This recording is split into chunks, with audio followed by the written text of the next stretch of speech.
evening. Thank you for joining us on the big story on the 22nd day of October. My name is Michelle Ngele Odhiambo. Tonight, 75% of Kenya's population is under 35 years of age, but the overall unemployment among youth is at 55%. This is according to data presented in the floor of the National Assembly last week, and the House passed a motion to declare youth unemployment as a national disaster. The motion, moved by Mathare Member of Parliament Anthony Oluoch, also seeks to compel the government to establish a national youth fund of at least 5% of the national revenue collected each year. In 2013, the Jubilee manifesto promised to create at least 1 million jobs every year. According to data from the Kenya Bureau of Statistics, some 897,000 jobs were created in 2017, the highest number of jobs created in the first term of Jubilee. Now, this is against a backdrop of at least 1 million youths joining the job market every year. The government sees an boom as it with the big project, but the recently passed Finance Act that saw several taxes introduced could be a major setback. The taxes are likely to discourage investments, thereby frustrating job creation. Well, here's how that motion was passed last week. Youths in this country should be encouraged to dream big. And it is Barack Obama who said to his daughters, patch yourself into something that is larger than yourself. It is only by patching yourself into that thing that is large that you will truly be able to achieve your dreams. Let us give our youth themselves into rather than we do through Uwezo. And I just have to declare the youth unemployment a national disaster and further establish a national youth fund of at least 5% of the national revenue collected each year to be administered by an authority for government employment. That opinion, many as of our contrary opinion say nay. The ayes have it.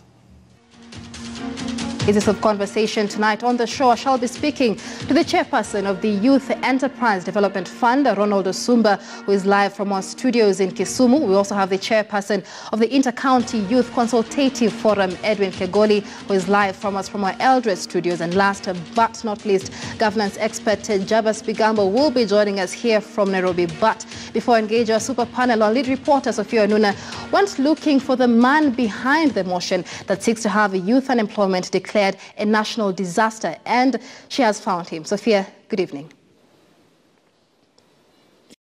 Good evening, Michelle. Indeed, I have found him. That is Mathare Member of Parliament, Anthony Oluoch. So the unemployment question, youth unemployment, is now recognized as a national disaster. In Kenya, the motion was passed, and you're talking about quite a critical mass and huge numbers to consider here, because 75% of Kenya's population is aged under 35 years. So that, as I said, they're critical mass, a huge part of the population. And when then unemployment creeps in as far as even being and helping in nation building, of course, we're not seeing a lot of that when these people are not, their energies, their skills are not utilized to allow for nation building and also to just better their lives. So what really are the issues, and what will listing youth unemployment as a national disaster mean? Let's get more understanding from MP Oluoch. Thank you for making time for us. What inspired this motion? What inspired me is the constituency that I represent. Like you said, 75% of the population of Kenya is under 35 years. In my constituency, I think more than 75% of the people I represent, a lot of the problems that I think I need to have solved by the time I'm through with my 5 years vocation as a member of parliament would be the issue of solving the question of unemployment. I like to put it this way. Wangari Maathai, when she talked about trees, she had so much passion about it. She said, that's my little thing. everybody has their little thing, and I said in Parliament, and I will repeat it again, that youths, empowering the youths, giving them meaningful employment, meaningful opportunities, that's my little thing. That's what inspired me. Right. Yeah. However, employment and the unemployment concern is a multifaceted issue because let's, for instance, talk about education. The kind of people we're getting from our educational system, we're seeing the KCC, KCP examinations are coming up. We've always seen, or it's been argued by the experts that they're not competitive. So this now being a national disaster, what does that mean? What it means is you compare it with whenever, anytime we have a sound like HIV and AIDS, you remember the government put together all its resources, all its government agencies, international donors and partners. Whenever we had anything declared a national disaster, whether it was AIDS, whether it was drought, everything and anything stopped in government, and they put everything, including their resources. If, and they have already declared it a national disaster, the government is expected then to put together a fund. What I mean by a fund is that I proposed in the form of like a CDF, it's 2.5%. We have the Affirmative Action Fund, we have the NGAF Fund. The problem that I was trying to tackle is to ensure that we do not have small pieces of funds littered all over the place, which are not statutory, they are not fixed or anchored on any legislation. So then it's left to administrative fiat, or whenever it is the government feels they have some little money to spare, they will tell you they'll put a little here for Wezo Fund, a little there for Biashara Fund, and the names keep rotating, but you cannot see anything meaningful happening in the constituency. I have youths who constantly come and say, we put you in parliament, now we want to see things changing. You cannot do it with administrative funds, which the minister can decide to give or not to give. You've spoken about people going out to do exams now. Nearly 800,000 to 1 million every year will come into the job market. In Mathare, I have my fair share of the people who will be coming out of the job market. Not everybody is going to go to university. Not all of them will be going into a technical college. What do you do with the rest? My model is that we need to put in place a fund that is in form of a grant where we put together people like who are talented. They cannot go to university, but they're talented in sports. We put together a sports academy, mini sports academy or sports clinic, where we can train our youths in talent and put them out there in the market. They can play in different leagues. You have the Wanyamas out there. There is the music industry. I want to put together a music talent center, and I am into negotiations with the Kenya Films Board so that we can try and put together a place, a safe place where people come and have equipment. They can come and record for free. They can learn how to play music. They can learn how to be on the stage and act and do different things. Not everybody gets out there. We can put together the same fund to try and put together a tertiary training institution where you have being trained mechanics, in engineering, in electrical things. The skills industry out there, that's where the job industry is. And I think when Uhuru Kenyatta, the president, is talking about 1.3 million manufacturing jobs, I don't think we'll get them into the blue-collar jobs, certainly not in the office. We need to train and put skills in the hands of our youth, and then put the youths together in some form of groups and give them a startup kits. So how would this be administered? Because one would argue, why can't it work under the counties as we have them now? You have the county governments, they have the various ministries and the CECs manning those. Aren't those better areas of working this kind of, you're talking about centers, whether it's music, whether it's art, whatever it may be? I think the county government is already overloaded by what they are doing. They're already struggling to try and balance with government. When do they get their 15% allocation? When are they going to do health? I can tell you for sure that all the county health hospitals, everywhere that I've had, they are struggling to have basic materials, basic equipment, basic medications put into their hospitals. I have 2 hospitals, clinics that I want upgraded. I want a maternity wing. I don't know when the county government is ever going to have time or resources to be able to do that. The county has that I think they need to concentrate on that in terms of the overall schedule of the constitution. The reason I think that the constituency is the place that this works best is that we already have a model in the form of CDF. If you look at anything that has been put up, even when health was an constituency to do it, road infrastructure, at the constituency level that you've had tangible stories that you can tell about what taxpayers' money has done. So using the same model, the same grant model, if you can be able to create, and I've already graduated from the motion, now I am at 80% of preparation of this bill. I've called it the National Youth Employment Empowerment Service Bill. If we have a model similar to CDF where we have committees established at the constituency level with a board similar to CDF called the National Youth Employment Service Board, then when the money goes into that, you have that being administered by way of proposals coming, going through public participation, the community deciding what is it that we are going to do. But I already have ideas in my mind: a sports academy, youth talent centers, ICT centers where people can come and basically just put their skills out there and be able to do that. I think the constituency model is the center that would be able to achieve this the best. Yeah. As we bring this to a close, two concerns. Of course, one of the biggest one is corruption. We've seen what it has done to the National Youth Service. The billions that had gone there meant to help the youth largely have been looted. And there's all these other funds you've mentioned, WEZO and all that. They still have not had as much impact. So why do you think this will be different? And as you answer that, you're talking about 5% of the budget being put aside for this fund. Already the budget, the cake is already so small. As you talk about counties being strained, the budget has no literal legroom, if you like, to give more to a different cluster. So how will it work? Let me answer that by demystifying the notion, and this is going to be one of the quote-unquote referendum questions, punguza mzigo. People are saying that, we need to punguza the number of members of parliament, get rid of senators, get rid of women reps.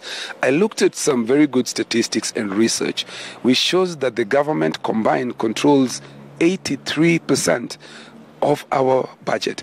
We have a 3.04 trillion budget. Out of that, the consolidated fund accounts for about 32%. The government, the national government and all its departments and agencies controls about 54%. Combined, the executive controls 84%. The national parliament controls only 1.3%. The county government controls about 14-15%. If you're looking at what you need to cut, we need to cut down on the 84% the government controls. Now, how are we going to manage this so that there is no corruption? I think the same way that we have managed the CDF, the success stories are there. You've been able to see in every constituency, if you're going to get an allocation, first it has to go through public participation. There are project management committees in every constituency that are usually set up. There is an oversight committee which is inbuilt so that you have issues of accountability. And now you have the procurement that has to apply for everything. If you're going to do anything, construct a sports talent center or academy, wherever it is, it has to go through the same process of procurement. Now, in terms of corruption, where I would say we could save more money, and I say this in Parliament, in 1 year alone, we've lost about 100 billion through unregulated sugar licenses that the Minister Rotich left unregulated. 100 million of uncollected tax that should have gone to tax revenue. 3-point-something billion in the Ruaraka scandal. 9-point-something billion in the NYS 2 scandal. And the story can go on and on. If you gave just that alone, it's about 200 billion.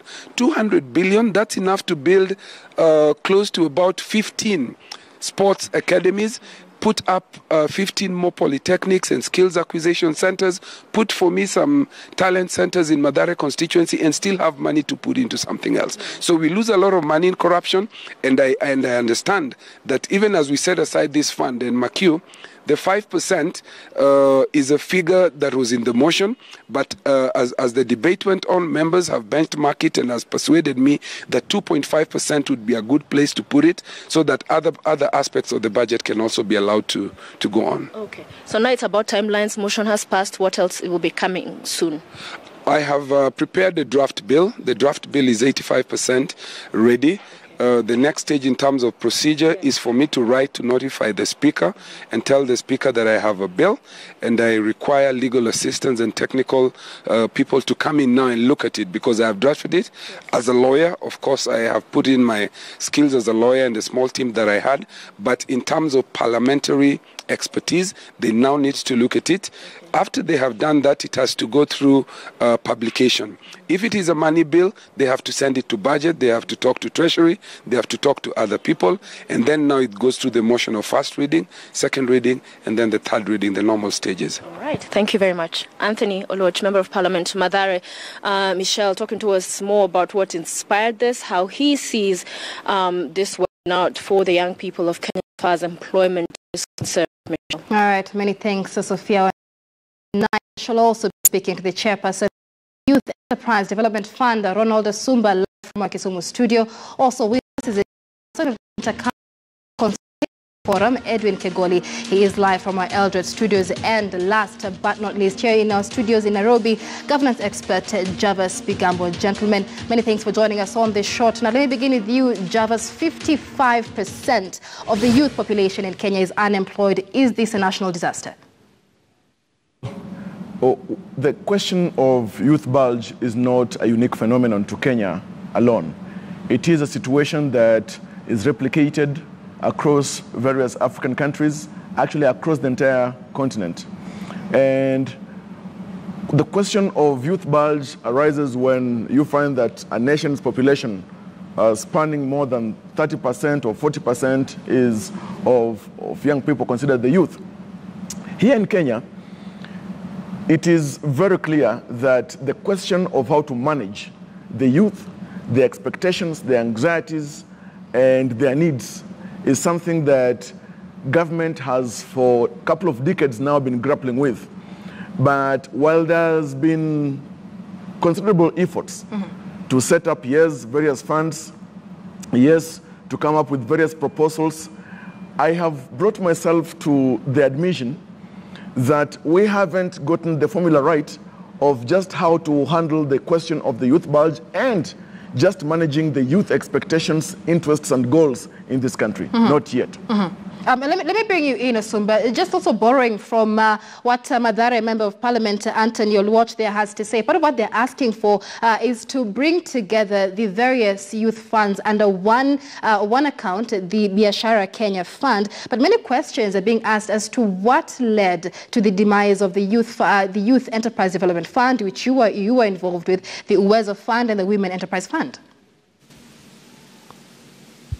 Thank you, Michelle. I'm not quite sure that those funds have demised yet. But there is, of course, an initiative by government emanating from a task force report that was done in 2013 that recommended bringing together a lot of these funds so that we can be able to have a single policy on addressing SMEs in the country. So currently, a task force was initiated, which has already submitted its report to Cabinet, which was approved in May, and the task force has recommended the establishment of Biashara Kenya Fund. And this is what we are working towards now. So a lot of the things that Mheshimiwa Anthony is speaking about, we have already initiated. And the whole idea is, how do we make these funds more impactful? So we are making impact investments more sustainable so that we are not always having to go back to Treasury, but more importantly, addressing the specific issue of unemployment. And if you allow me, Michelle, I think that we need to clarify on what we mean by unemployment, because I think sometimes figures are bandied. And I heard this evening you mentioned, and Honorable Oluoch also mentioned 53%. The fact is, ILO today, which is the authority on issues employment across the world, has put Kenya's unemployment rate at 11.5%. Now, we need then to distinguish between unemployment on people who are willing and able and actively looking for work, and the number of people who are not in work, which is two very different things. And I think we need to appreciate that the lowest unemployment rate Kenya has had in many years is in 1998 at 10%. The highest it has been in recent years is I think 12.2% under Kibaki in 2008. after the post-election violence. So we have seen a steady decline from 12.2% to 11.5% over the last 7 years, which means we have stopped digging. And it is not to justify and to say that, you know, we are not in a crisis mode. We are in a crisis mode. And something obviously needs to happen. We are probably not doing enough, and we absolutely need to do some more. But what we are saying is the rate has slowed down. It's actually on a decline, but we still need to address it. Now, what Youth Fund, Uwezo Fund, Women Enterprise Fund was supposed to do is to create a stream for young people and women to go into entrepreneurship. And I think this is the crux of the matter. Are we producing enough jobs, you know, through formal employment? No. Because today we are producing about 700,000 jobs, both formal and informal. We are producing 1.1 million kids into the market every year. So obviously we have about a deficit of 400,000, 500,000. All right. Let me begin. Let me bring in just a minute. Edwin Kegoli is joining us live from Eldoret. Edwin, taking a number, I look at some of the numbers that are coming up tonight. Take a look at Kenya's GDP, for example. It's been growing steadily from 2013 when it came to power. But when you take a look at the statistics for the rate of youth unemployment, it's been rather, you know, really 11% all the way from 2013. Why is there no correlation, so to speak, between a growing GDP and the number of youth unemployment in the country, the rate of youth unemployment in the country? Well, the issue of youth unemployment is a very serious issue in this country. And as young people, we believe this country has never run out of the capacity and the ability to address the unemployment issue. You want to look at our GDP and you want to look at our gross national product, as well as the productivity of our economy. You want to look at the viability and the production capacity of our factories and plants. And the issue of unemployment really finds its background on those issues. And if the country can get it right in terms of making sure that our plants and factories are producing to their best and maximum capacity so that their jobs and young people and women have got salaries at the end of every month, so that purchasing power is secured to bolster or strengthen our GDP and our gross national product, we'll be making a step in the right direction. Because we believe even creation of new laws will not help to solve this unemployment issue. This country has never run short of policies and pieces of legislation to make employment viable. But there is a strong issue in terms of the country getting it wrong when it comes to addressing the issue of productivity and creating jobs for the young people. And you look at like the Western Kenya, the sugar sector. That sugar sector is grounded, and we are looking at jobs lost, people losing salaries at the end of every month, and purchasing power diminished, which impacts on the GDP. And we have this issue of rural economies, and even the Cabinet Secretary for Treasury and the Minister of Agriculture are yet to develop a proper framework on how to strengthen the rural economies, because actually about 80% of the country's population is in rural areas, and we have people struggling to even live within $1 a day. Right. And you want to think about purchasing power. You want to think about creating jobs. You want to think about agriculture, how to improve, you know, in light of the Big Four agenda where food security is an issue. And I've been with farmers, and they're selling 2 kilograms of maize at between 25 and 30 shillings. And we possibly in 2020, we are looking at a food crisis, because many of them are bowing out of maize production because of the poor returns. Well, you bring in two important things there, purchasing power and the... Let me begin at Javas Bingabo. He is a governance expert. The Kenyan's purchasing power has been dealt a bigger blow by the Finance Act that was assented to by the President on the 21st of September. This even as the Jubilee administration, remember, promised 1 million jobs every year. We've been running a few figures there. The highest number of jobs created was last year at 897,000, I believe, but that still falls short of the 1 million. The Ministry of Education says there's 1 million graduates out into the job market every year. What do you make of Jubilee's Big Four agenda, relying on that to create the jobs, the 1 million jobs every year? Well, first, it is easy and nearly impressive to throw around statistics and all these figures. But when you go to the ground, when you look around Kenya, when you move to every county, you realize that the situation is more grim than what we are pleasantly imagining. Right. Today, there is the disguise of employment amongst very many young people.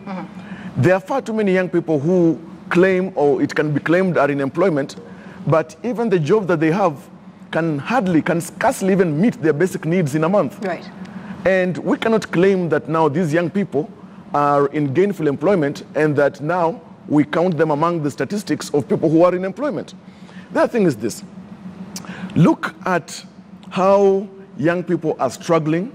Yes, we've got various institutions in this country that are churning out graduates upon graduates in their thousands every year.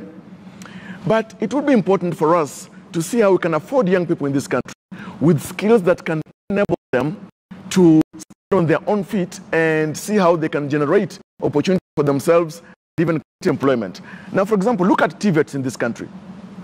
We would like to see, and I respect the work that Chairman Ronnie, my friend, is doing at Youth Fund. If we could see, for example, even Youth Fund, don't say to see how they work directly with youth groups, how they can even partner and work closely with TVETs, technical institutes, and training institutes in this country, to see how they can come up with critical innovation hubs within those those tertiary institutions to build up the capacities of these young people.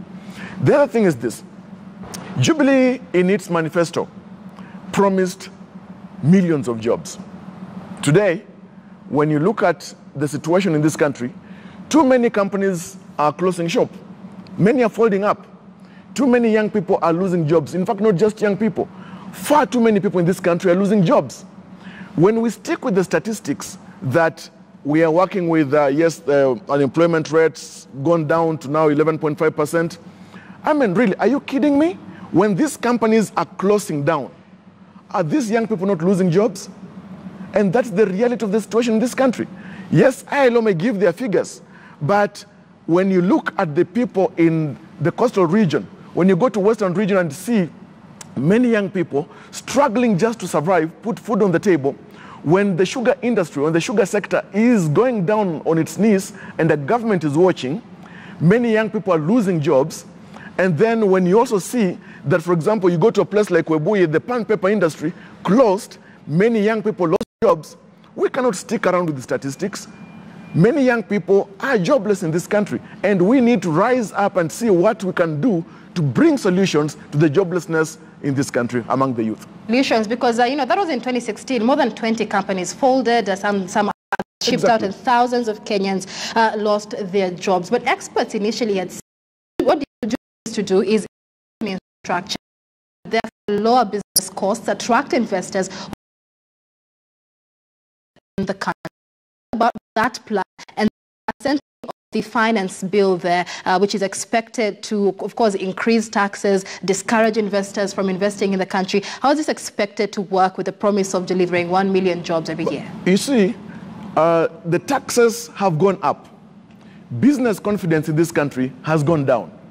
When you raise taxes for even business entities, and these taxes also affect young people trying to set up companies, business confidence goes down. When business confidence goes down, there is no enthusiasm even for young people to try and see how they can come together and even start their own companies. Now, when you look at the kind of laws that we have in this country, would we really say that, and when you even look at the finance itself, is it in favor of the young people or the youth in this country?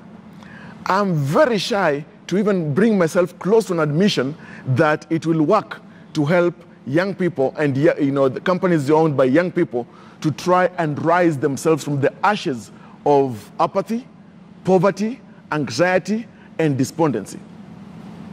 Let me bring you in because earlier today, the president had something interesting to say about the crop of young leaders in government today. I would ask you, are the youth at fault for taking advantage of the youth independence Electoral and Boundaries Commission, youth account for 75% of the registered voter population in the country. Are they at fault for not using this number proactively to place themselves in the midst of development programs? Yes, we cannot heap the entire blame on the youth. We need, as we all know, we need to categorize or stratify the youth in this country. There are those who are educated and they're trying their best to lift themselves up, even with the minimum government support.